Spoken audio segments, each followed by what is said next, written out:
Hi, this is Natalie Hoffman of FlyingFreeNow.com, and you're listening to the Flying Free Podcast, a support resource for women of faith looking for hope and healing from hidden emotional and spiritual abuse. Welcome to episode 19 of the Flying Free Podcast.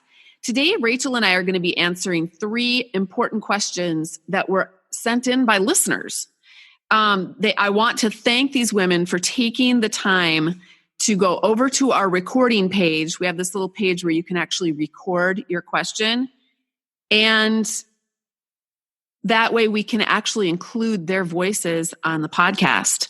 If you have a question that you would like us to answer, I'm going to include the link to that page in the show notes. And if you're listening on an Apple Podcasts or other app, you can just go over to my website, which is flyingfreenow.com. Click on the podcast link in the menu bar, and that will take you to all of the podcasts. You can find this one, and we will have that link in the show notes there so that you can ask a question, and maybe we will include your question on the next podcast. You guys, we have had over 20,000 downloads since we started this podcast in January. So let me tell you, first of all, we're excited that we are not talking to nobody. But secondly, we're really excited that the things that we're talking about are actually really meaningful to so many people. I get requests from people every single week asking for the option to read a transcript rather than listen to the podcast.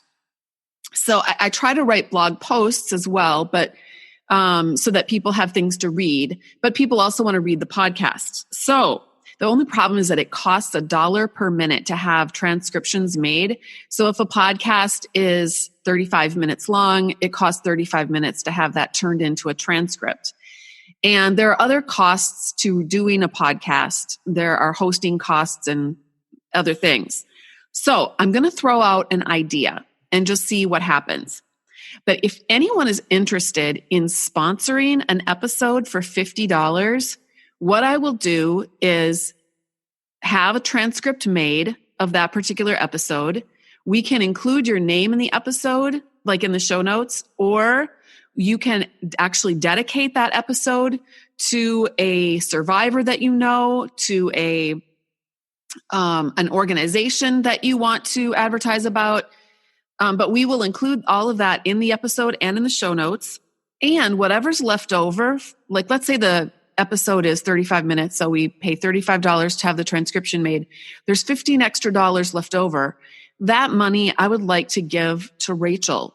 She is a single mom, and she's working a job to support her child. And she doesn't get paid anything for doing this. She's doing this just for the fun of it and to serve you. And I think it'd be nice to give her a little tip.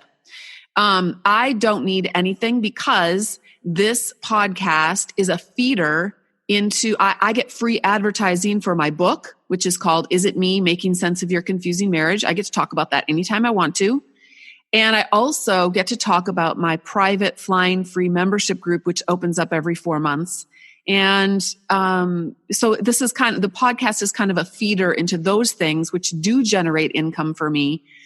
And so I would like to, it'd be great to be able to tip Rachel and give her some monetary value for the time that she spends preparing and then actually doing the podcast with me. So $50. I think what I will do is you could send me an email and let me know that you're interested in doing this until I get something set up. Maybe I'll get something set up on each podcast page where you can actually, like a donate button or something. But in the meantime, if you send me an email, my email address is pretty easy to remember. It's Natalie, Natalie at flyingfreenow.com. Send me an email and let me know if you're interested in sponsoring an episode, and we will get that started. I also want to thank everyone who has sent in or done a review on Apple iTunes. There have been, I think there were just 10 recently. And I said a couple of episodes ago that if we got 10 reviews in, that I would pick one of those out of a hat, and 1 through 10, and I would send that person a copy of my book, Is It Me? Making Sense of Your Confusing Marriage, a hard copy. So that happened, and the winner is Chris. I won't give any other information about Chris on this episode, but you know who you are, and I will be sending you an email this weekend to let you know and get your address and be sending you a copy of my book. And I would like to do this again. If you want to submit a review to Apple iTunes, the instructions for how to do that are in the show notes over back again on my website, flyingfreenow.com. Click on the podcast link in the menu bar and go to any episode, and you will see how you can leave a review. And with the next 10 reviews that come in, I will pick one of them and send you a free copy of my book, Is It Me? Making Sense of Your Confusing Marriage. The other thing I wanted to just add quick is that someone sent me an email and said, you should really talk about having people ask their local library to have your book on hand. And it's easy to do. All you do is go to your library, make a request that you'd like this book, and they will go purchase it. And there's a special place where libraries purchase books, and my book is in that special place. So they can purchase it and then have it, and then you can check it out, and and then other people will be able to check it out as well. So I'm throwing that idea out there. Okay, I think that's all I had as far as housekeeping stuff. So let's get started on our first question, which I'm going to play that now. And then Rachel and I are going to answer it. I would like to ask you about forgiveness and how you maybe handled forgiving your ex-husband, how you went about doing that, or if you still struggle with that. It's a very important topic to me, especially as a believer. You know, we are asked to forgive, and some of these things are very difficult to forgive. Thank you very much for your answer. I love this question because you can tell that the heart of what she's asking is, how do I do what God is what he commands us to do in Scripture? And so that desire, though, is so beautiful.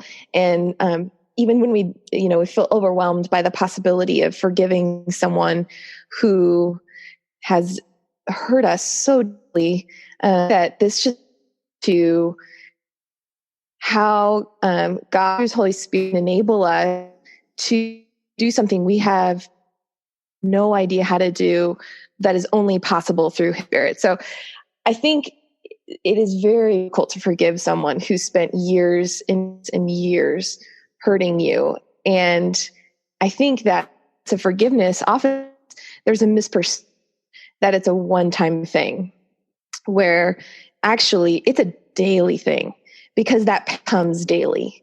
And so daily, it has to be released back to God and allow that hurt, that anger, that bitterness that may arise, allow God to come into that and release that for with as far as the justice of it. And we know that he will, and he is just beyond our comprehension. He saw all of it, and you can trust him that he will deal with it ways that we probably don't even realize. But I do want to emphasize just this need to let go of it. It's nothing that is a one and done thing.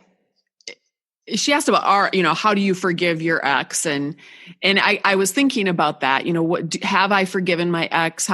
I think what helped me, I don't even know where I heard this, but I think what helped me was recognizing that the idea of forgiving a debt, like a monetary debt, if you were to forgive a monetary debt, you would say, you no longer owe me money. Right. So, because when someone owes you something, when someone's hurt you, they owe you an apology, they owe you restitution, they owe you. So forgiving that debt would mean that you say, you don't owe me anymore. I'm going to forgive you of that debt. But it doesn't mean that it didn't happen. Right. It doesn't mean that, Well, it doesn't mean that you cover it up or say, okay, because I forgive you, now I'm going to act as if it never happened. I think some people think that that's what it means, that you forgive someone. So then that means that you, that it would mean that. I think it means that when it comes to reconciliation, right? When we are reconciled with, when they come to us and say that they're sorry and they truly repent and they make restitution on their own, then we can forget that. Well, we don't forget, but we can move on in our relationship because there's been reconciliation. So now we move forward in our relationship. But I think what we're dealing with emotional abuse and dealing with an ex that we've divorced, the whole reason that we've divorced them is because they have not repented. They have not turned away from their sin. They are continuing to do sinful things towards us and towards our children. And so, and they have, never apologized. Maybe they've said they're sorry, but they certainly haven't meant it because their behaviors haven't changed. So in that case, and I remember I used to think about this when I was married to my ex. I would think, I forgive him, but he's never said he's sorry. It's so much harder to forgive someone who's never acknowledged what they've ever done to you and isn't sorry for it. Because how can they be sorry if they, don't even really think they did anything wrong? And that was really hard for me to try to figure out. But what I think forgiveness does not mean is it doesn't mean that we cover it up or pretend it didn't happen. Recently, I wrote a public Facebook post where I outed a family member of mine from my family of origin who had done 2 public egregious things against me. And, you could argue, I think there are Christians who would say, well, you need to forgive her. And part of forgiving her is not, you took vengeance on her by outing her. Well, no, I didn't take vengeance on her. For number one, if I wanted vengeance, I would have talked a lot more in detail about a lot of the things that she's done over the years. I would have said horrible things about who she is as a person. I would have slandered her. I would have, that's the kind of thing that is taking vengeance on someone and being cruel to them. What I did is expose something that she had done to me that was a public thing. And so I exposed it publicly with very few details. I didn't even name who this person was. Most people don't even know who my family of origin is. Do some people know? Yes, they do. But there's been no repentance on her part, no understanding or comprehension of what she did, and no concern or care. And so that's why I mentioned it. So it doesn't mean that you cover sin up or that you pretend it didn't happen. It also doesn't mean that you minimize or excuse or hide the sin that happened against you. And it doesn't mean that you back down. So people will say to you, well, you divorced your ex, you must not have forgiven him. No, you can actually forgive your ex completely and still divorce him. And you'll have to continue to forgive your ex. I mean, Rachel, do you still deal with ongoing things that your ex does to you and your child? So my ex-husband is actually, it's funny to talk about him today because it's been a year since the divorce was final today. So I'm thinking about that and all the things that have changed in the year since then. And he has discarded me. And that's been happening for a long time. And actually, it's sort of a gift because he tries to minimize all contact. He's basically shunning me because of what I did. So, and that's good because I know a lot of women still deal with the daily, essentially persecution from their ex-husbands. However, I still, in my inner being, think about, my life with him almost. I mean, it's every day, and I still dream about it, unfortunately. So it's still very much part of my psyche. And so a lot of times I have to work through it because memories come and I do have a better perspective on it and a better perspective each day as I heal along this journey. But, it is a process of releasing that to God. And as it crystallizes in my mind exactly what he did and how cruel it was, it requires me to release that. And I do, it's a daily thing. And I think that's where it's really tricky, because I think, we think that if we've forgiven, it shouldn't bother us anymore. It shouldn't come up in our lives. But it's just not true. And I was actually thinking about Jesus talking about the command to forgive 7 times 70, and that's essentially meaning an infinite number of times. And I think it's interesting, because a lot of us, I think that it's easy to interpret that like they keep, and you keep forgiving them and keep forgiving them. And that is, I think, one way to interpret it. But I also think it can also mean daily, like just the ways that we have to deal with it in our own lives, in our own minds, in our own hearts, and just keep going on that journey of forgiveness every day. And God will be with you, and God helps us. It's really supernatural. And I was thinking about a book by Corrie ten Boom, who is just an ultimate paragon of the beauty of forgiveness, as she toured the world after she had escaped the concentration camps, talking about forgiveness. And those Nazi guards came up and asked for forgiveness, the people who had been so cruel to her. And she did it, and it's only by God's power.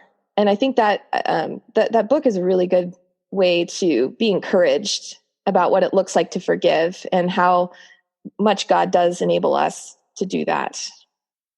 Yeah, well, and she describes in that book what the man coming up to her, and she did feel a lot of just animosity towards him. Yeah. And I think she said something about forgiveness is like, when you make a gong, a bell, it kind of, there's some reverberations that come after that.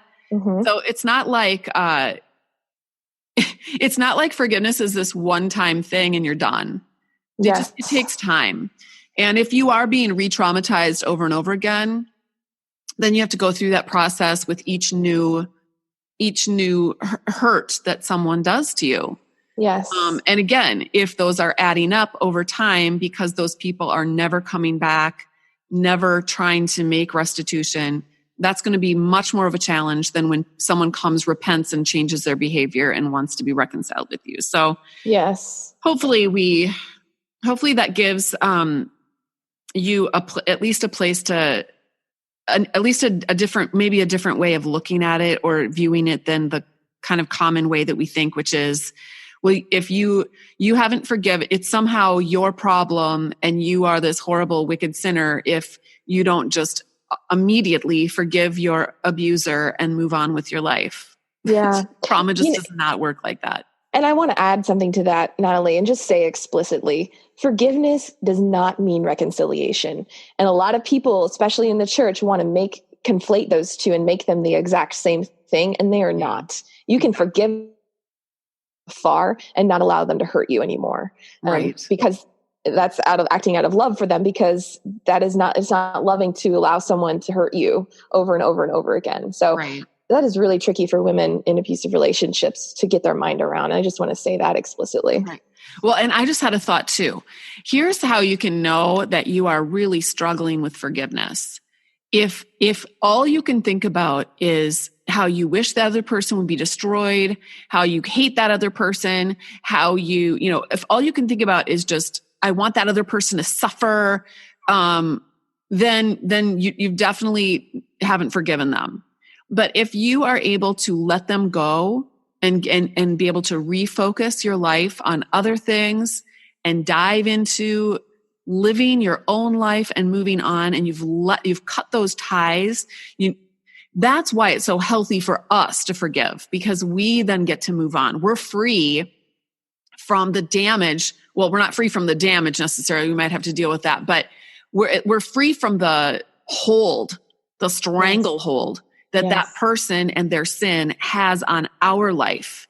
And we don't want that. So I've seen people who they just hate everybody. They hate everybody in the world because they cannot let go of anything. They are obsessed with the damages that, with the sins of other people. And that's just not that just eats you away inside. It destroys your own life. You end up with health problems. Yeah. It's not a way to live. That would be an example of like true bitterness and true lack of forgiveness. But someone who's moving on with their life and trying to find joy and peace in other things and other people and in the Lord, that would be an example of what forgiveness would look like, practically speaking.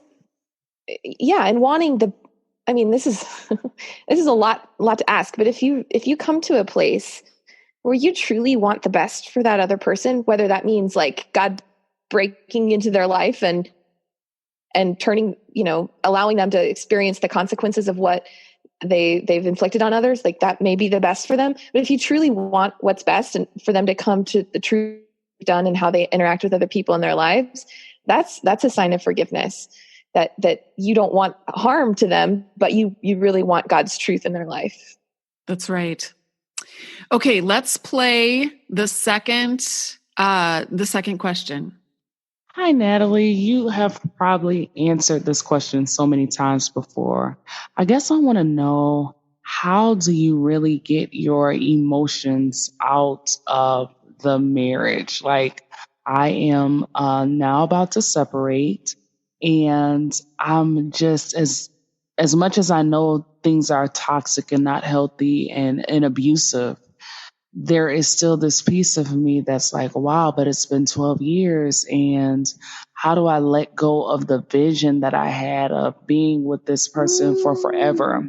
And realizing that unfortunately things probably won't change. So how do you move on? How do you let go? And, I don't know, just not feel like it's a failure. And I mean, I guess you covered it a little with identity, but yeah, I guess that's what I want to know. Once I move out and once I'm living this whole separate life, how do I really, really move on? Are there healthy steps to take to really tell my heart to let go? Thank you so much. I think the key is allowing yourself to grieve and allowing yourself to feel the pain of realizing that they aren't who you thought they were. All those good things that you maybe projected onto them, or that you thought, or you wanted them to be, you hoped that they would be, if only you could just be the wife that they needed you to be, right? Mm-hmm. You could help them along. They're never going to be that person because they choose not to be. And they would rather continue being that person than changing and keeping you in their life. That their view on the relationship is, this is the way it's going to be set up, with power, control. You're there to be who I want you to be and to serve a certain purpose in my life. And if you stop doing that, I have no use for you. That's not a true, authentic relationship. That's something else completely. But you thought it was. You thought it was a true, that this was a marriage that was God-centered, or this was a marriage that was like the other marriages that you observed in your life. And so coming to that realization that it was never what you thought it was is incredibly painful. And it has to be dealt with, though, because if you don't deal with it now, it's not going to let you go. It's going to come up later in your life in ways that you don't want it to. So allowing yourself the time to grieve and to realize that the hope that you had, that you subsisted on, as I know I did for years and years and years, that it would be different, and he would grow up, he would mature, he would be the man of God that you just knew he could be, right? Mm-hmm. That's never ever going to happen. It's incredibly painful, but it's truth. And if we start allowing that truth to settle in, and realizing that this is the way it is, and grieving the pain of it, it'll start, those bonds will start releasing. Mm-hmm. And this is a long process. Yeah, this is a long process, because you spent a long time with that person. They're the roots of your relationship, as it was, are deeply embedded in your heart, in your soul. And they, to a certain extent, I think they always will be, but they won't be nearly as strong, I think. And maybe, I don't know, maybe someone who's been out for a really, really long time can say, no, that person doesn't mean anything to me now. I'm not there yet. You know that song, Now You're Just Somebody That I Used to Know? Yeah. I remember listening to that the first time and I thought, oh, I wish I could get to that place. Man, I actually am at that place now, but I am remarried too. So right. That, that's helped. But I think, I mean, you're right on. It takes a long time. I've actually read in books about divorce that it is a loss that can be more profound than losing a spouse to death. And I've even talked to women who have both been widowed and divorced, and they have told me that is exactly right on. That the death of their spouse was, as hard as it was, as horrible as it was, there was community support, there was understanding, there was validation, there was, it was like a normal, they went through it's a normal occurrence of life. People are born and they die. There was closure, whereas with their divorce, there was no support, there was no validation, there was no closure. There were layers of losses. So you didn't just lose your spouse, but you lost your reputation, you lost your home, you lost your financial stability, you lost children. There's so many layers of losses when you go through divorce, especially as a woman of faith in a faith community. So it's just it is a extremely traumatic thing. And then if you were the one who initiated the divorce, there is a layer of complexity to that as well, because you didn't want a divorce, but it doesn't appear that way to anybody else. It appears that you are the one breaking up the marriage, when in fact you are the one that's simply acknowledging that the marriage was never really intact in the first place and was being destroyed bit by bit on the inside.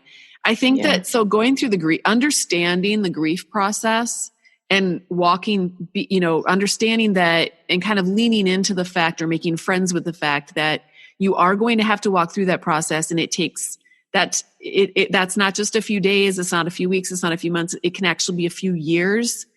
And, and it looks different for everyone. But I think too, during that time though, while you are grieving and spending that time crying and processing, if you can get a therapist, that would be helpful, but also to learn how to honor yourself, learn how to be your own best advocate, because you're not going to have very many other advocates other than Jesus Christ, who will be just 100% for you and in your corner and loving you and caring for you. And I hope that you experience just exponentially his support on your behalf, to the degree that you are not getting support from people. But you'll have him in your corner. But you really do need to be in your own corner. You need to be able to look in the mirror and say, I have your back. I am on your side. From now on, I am going to take care of you. I'm going to take care of your body, because I'm going to take care of your mind, your emotions, your spirituality. Because at the end of the day, there's only one person that God has given you responsibility for in this life, and that is yourself. You are responsible for stewarding the body, the mind, the will, and the emotions that God gave to you and to you alone. So I think that's a profound shift in a lot of minds of women of faith. Because we've been taught and brainwashed with the idea that that's selfish and that we need to meet everyone else's needs, but we should not meet our own.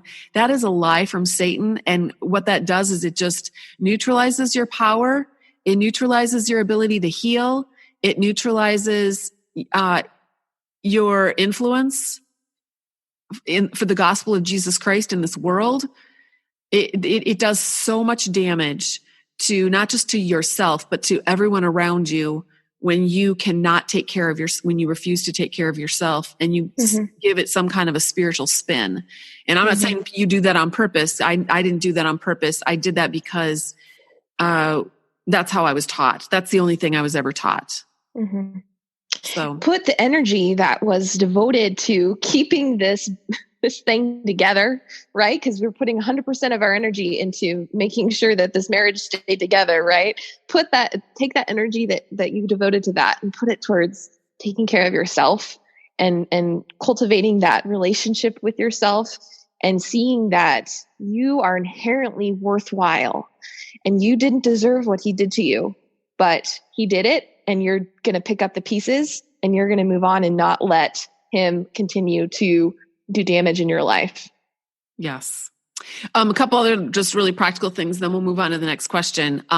One of the things that helped me was music. I started a playlist of just survivor music to help me.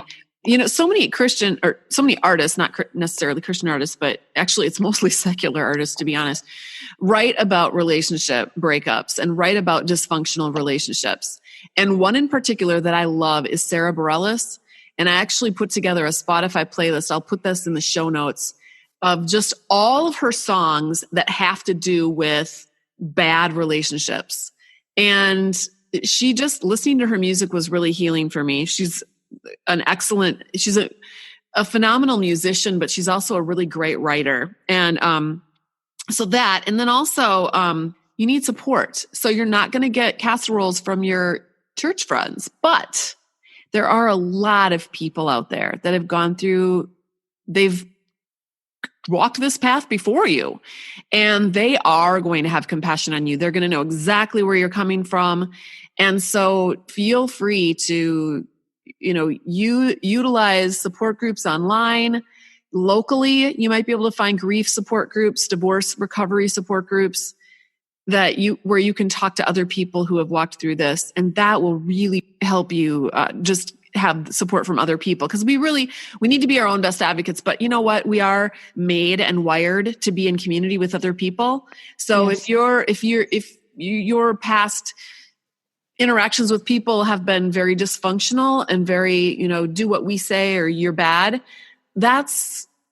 it's probably really good that you're shifting away from those kind of relationships and shifting more towards relationships with people who have been through a lot of pain and understand that and can help support you as you walk through your own journey.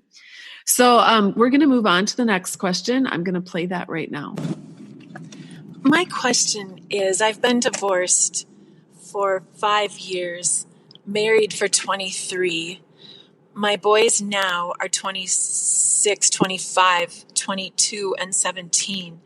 And I can't seem to get past the fact that they don't hold their dad accountable, and there are no consequences for him and their relationships with them for how he's treated me. And he has treated them in very disrespectful ways growing up, and he verbally abused them also. But they don't seem to maybe remember that. But I just hurt so bad knowing that that's okay with them, the things that their dad has done to me. They don't know all of it. They know the majority of it. And their answer is it's all bad. And I'm sure he's manipulating and sharing things with me that are not true. But I just can't seem to get past that. And I don't want bitterness to grow in my heart for my children. Thank you. The pain that this situation with your boys has caused you, I'm so sorry. I'm so sorry. I know that there is a lot of fear wrapped up in this, that this is never going to get better. And I just want to encourage you to allow God to come into this pain and to trust him with your boys and allow them to make the mistakes. And I think that's what you're doing. I don't think that this is, you're trying to control them, but that the pain is so overwhelming that it's so like unbelievably hard to wrap your mind around it. As a kid, so I have a dysfunctional mom. Okay, she's caused me a lot of pain in my life.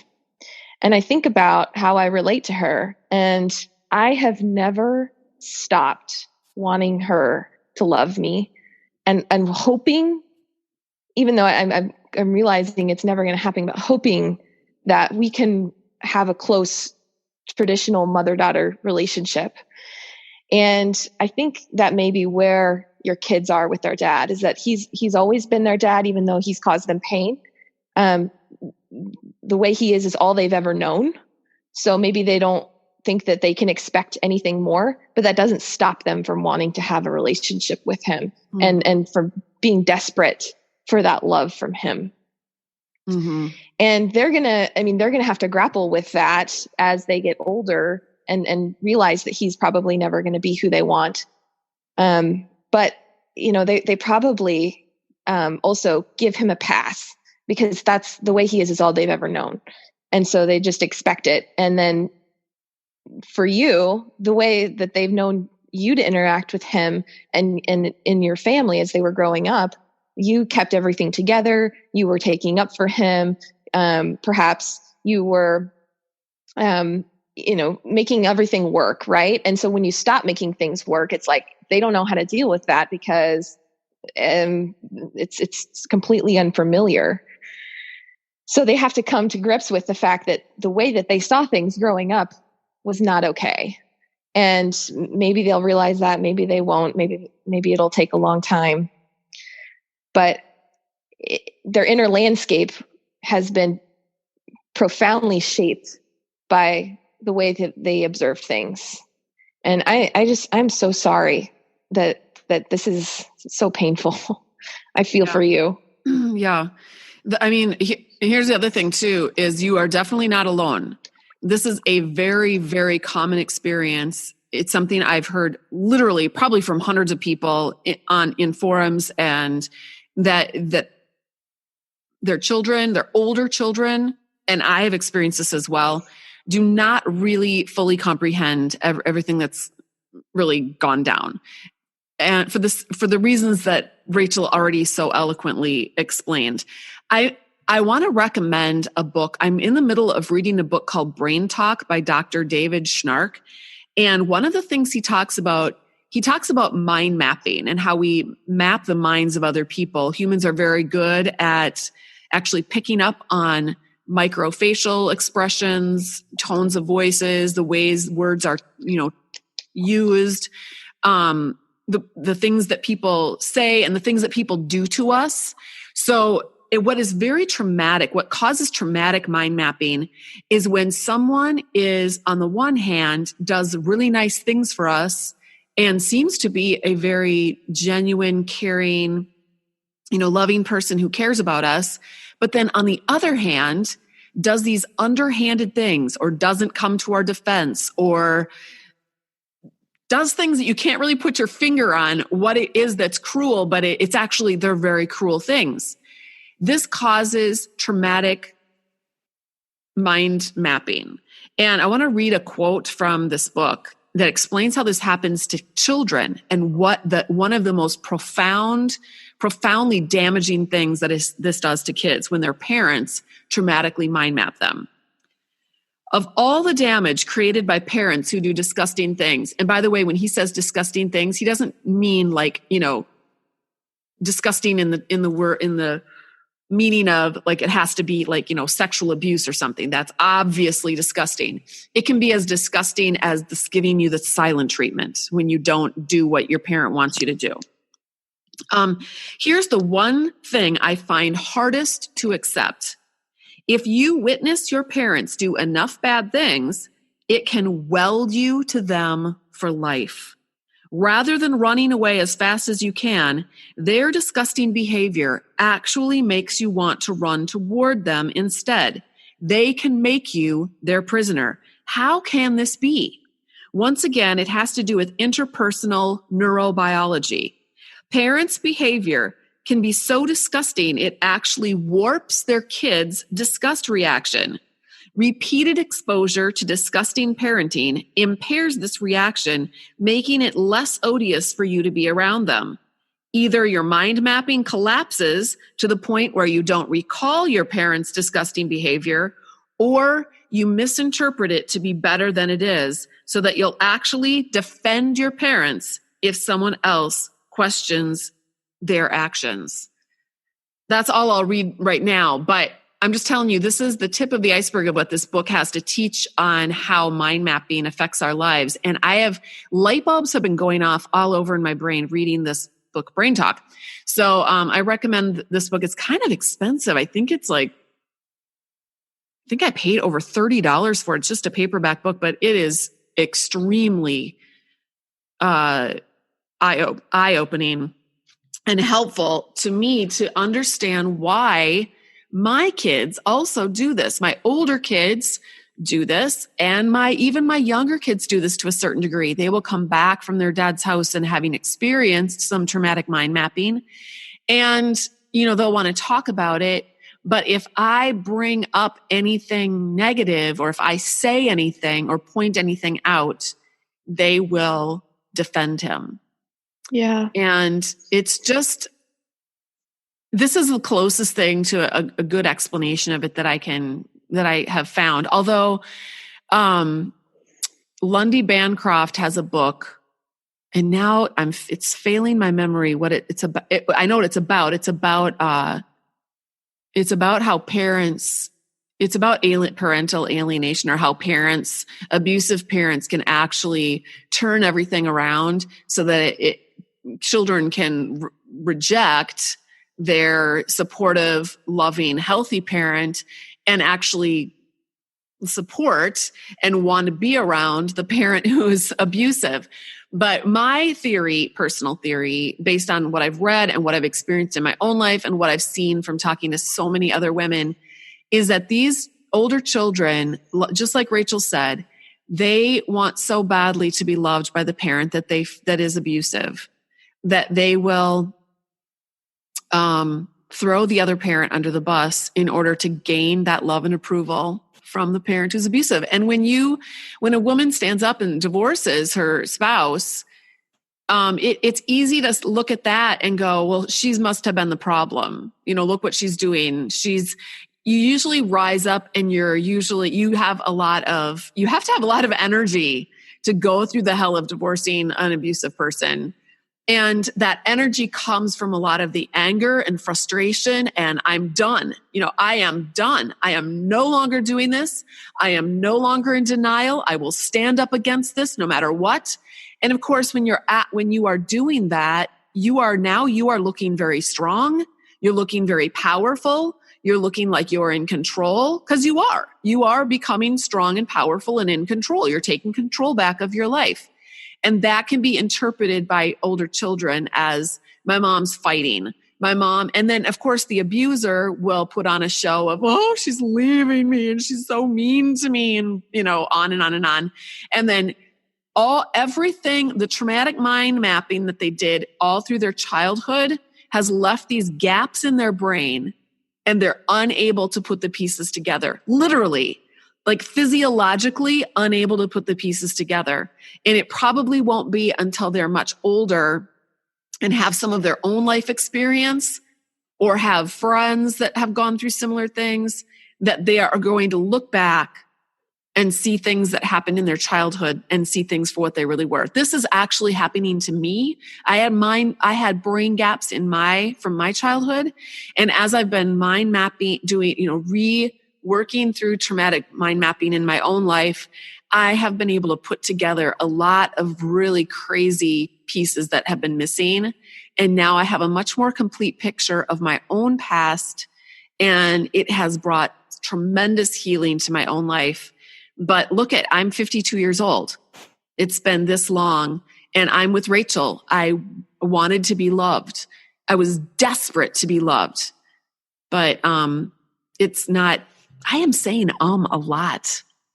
I'm so sorry. I've got to stop saying that. So I think anyway. Natalie, I also want to encourage this woman, this beautiful person. Just live your truth. Let your light shine in front of your boys. Live your truth. Don't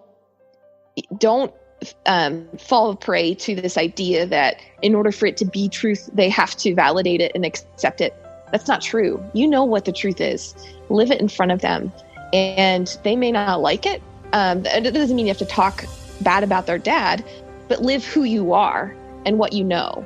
And it might make them uncomfortable, but that's what they need from you, I think, is just not to cave into like this desperation for them to accept it, because they need to see the truth, and you can live it for them. That's right. Well, I think that's it for today. Thank you so much for joining us. And thank you to the three women again for sending in your questions. We hope that these answers have been helpful. And if any of the rest of you want to ask a question, I will put the link in the show notes. And until next time, fly free.